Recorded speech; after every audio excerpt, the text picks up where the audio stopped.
তোলাবাজির অভিযোগে গ্রেপ্তার ইউটিউবার ও তার সঙ্গী আদালতে পেশ। হুগলির উত্তরপাড়ায় তোলাবাজির অভিযোগে এক ইউটিউবার ও তার এক সঙ্গীকে গ্রেপ্তার করল উত্তরপাড়া থানার পুলিশ। ধৃতদের নাম শুভজ্যোতি চক্রবর্তী ও তন্ময় সর্দার। উত্তরপাড়া কোতরং পুরসভার 13 নম্বর ওয়ার্ডের পুর সদস্য মৌসুমী বিশ্বাসের অভিযোগের ভিত্তিতে সোমবার তাদের গ্রেপ্তার করা হয়। মৌসুমী বিশ্বাসের অভিযোগ, শুভজ্যোতি চক্রবর্তী ও তার সহযোগীরা তার থেকে টাকা আদায়ের জন্য একাধিকবার মেসেজ এবং হোয়াটসঅ্যাপ কল করছিল। বাধ্য হয়ে তিনি উত্তরপাড়া থানার পুলিশের দ্বারস্থ হন। অভিযোগ পাওয়ার পর সোমবার পুলিশ অভিযুক্ত দুজনকে গ্রেপ্তার করে। মঙ্গলবার থানা থেকে প্রিজন ভ্যানে করে ধৃতদের শ্রীরামপুর আদালতে নিয়ে যাওয়া হয়। স্থানীয় সূত্রে জানা গিয়েছে, শুভজ্যোতি চক্রবর্তী তৃণমূলের ঘনিষ্ঠ বলে পরিচিত ছিলেন এবং সেই প্রভাব খাটিয়ে হুমকি দিয়ে তোলা আদায়ের অভিযোগ উঠেছে তার বিরুদ্ধে। আদালতে পেশ করা হলে তদন্তের স্বার্থে ধৃত দুই অভিযুক্তকে দুদিনের পুলিশি হেফাজতে রাখার নির্দেশ দেয় আদালত। নিজস্ব সংবাদদাতা, হুগলি। চোর, চিটিংবাজ, কয়েকজন সিন্ডিকেট চালিয়ে কয়েক হাজার কোটি টাকা কামিয়েছে কয়েকটা কাউন্সিলর। হাওলাতের মাধ্যমে বিদেশে পাচার করে দিয়েছে কয়েক হাজার কোটি টাকা। বড় সিন্ডিকেট আমাদের ফাঁসানো হয়েছে। আমাদের হোয়াটসঅ্যাপ চ্যাট দেখলেই বুঝতে পারবেন আমরা একটা টাকাও চাইনি, মিথ্যেভাবে ফাঁসিয়েছে। এবং কয়েকজন তৃণমূল কাউন্সিলর যুক্ত আছে এর সাথে। কয়েক হাজার কোটি টাকা হাওলাতের মাধ্যমে বিদেশে গেছে। আমাদের কাছে কিছু প্রুফ চলে এসেছিল, ভিডিও ডিলিট করিয়েছে আমাদের ডিলিট করিয়েছে। এই বড় মাথা আছে এর পেছনে চোর, চিটিংবাজ, তোলাবাজ, এখানে 4-5 জন বড় বড় তৃণমূলের মাফিয়া কত ভিডিও করেছে করে নিয়ে গেছে। ওরা 3 জন গেছিল।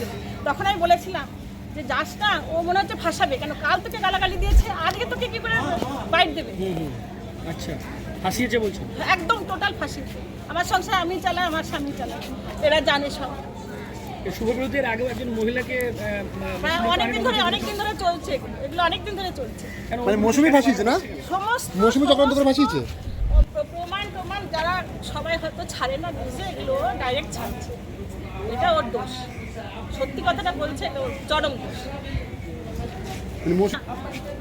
কিন্তু মহিলা তৃণমূল কাউন্সিলর বলছে 1 লক্ষ টাকা দাবি করেছিল। সেটা বার করুক, কিছু টাকা বার দিয়েছে। করুক। সিসিটিভি ক্যামেরার নিচে তো কথাটা হয়েছে। তখনই তো তোমাকে যদি এখনই আমি চেপে ধরি, টাকাটা দিলাম চেপে ধরি, টাকাটা তোমার থেকে বেরোবে?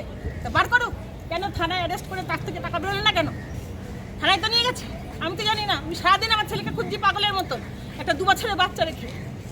টাকাটা বার করুক। টাকাটা নাকি ওই মহিলা কাউন্সিলর দাবি করছে যে আপনার বৌমা নিয়ে পালিয়ে গেছে। বাহ, উনি দুটো জোয়ান ছেলেকে অ্যারেস্ট করিয়ে দিল, একটা মেয়ে ছেলেকে অ্যারেস্ট করাতে পারলো না, টাকা নিয়ে পালিয়ে গেল। বুলা চক্রবর্তী, শুভজ্যোতির মা।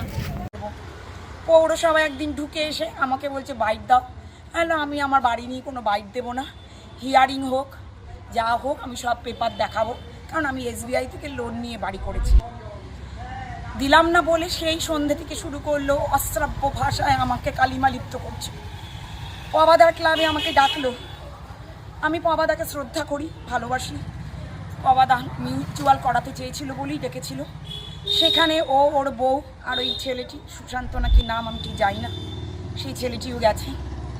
গিয়ে আপনার বিরুদ্ধে জনরোষ, আপনি অ্যারেস্ট হবেন, তাছাড়া আমাকে হুমকি দিচ্ছে আমি নাকি মার্ডার হয়ে যাব। আমি বললাম, ভাই যদি এসব থাকে আমি অ্যারেস্ট হতে রাজি আছি। এইটার অভিযোগ ডিজিটাল ইন্ডিয়ান গোল্ডেন ইন্ডিয়ার যে কর্ণধার শুভজ্যোতি চক্রবর্তী এবং তার বউ সৌমিলি চক্রবর্তী, সঙ্গে 2টি ছেলে আছে, টুটুল আর একটা ছেলে। এরা সবাই মিলে আমাকে প্রত্যেক দিন হোয়াটসঅ্যাপ কল করে। আমি কিছু রেকর্ড করেছি, সেগুলো আমি পুলিশের কাছে সাবমিট করি। জাস্ট নাও 3 দিন ধরে ব্ল্যাকমেলিং। কবে 10টার সময় পৌরসভায় এসে তুমি আমাকে টাকা দাও। আমি বলতে চাই, পৌরসভা একটা সরকারি জায়গা, সেখানে ও টাকা নেবে বলে আমাকে ডেকেছে। ওর বউকে ক্যান্টিনের পেছনে সিঁড়ি দিয়ে আমার কাছে তুলে দিয়েছে। আমি টাকার নম্বর রেখেছি, টাকার খামটা নিয়েই উধাও হয়ে গেছে ও।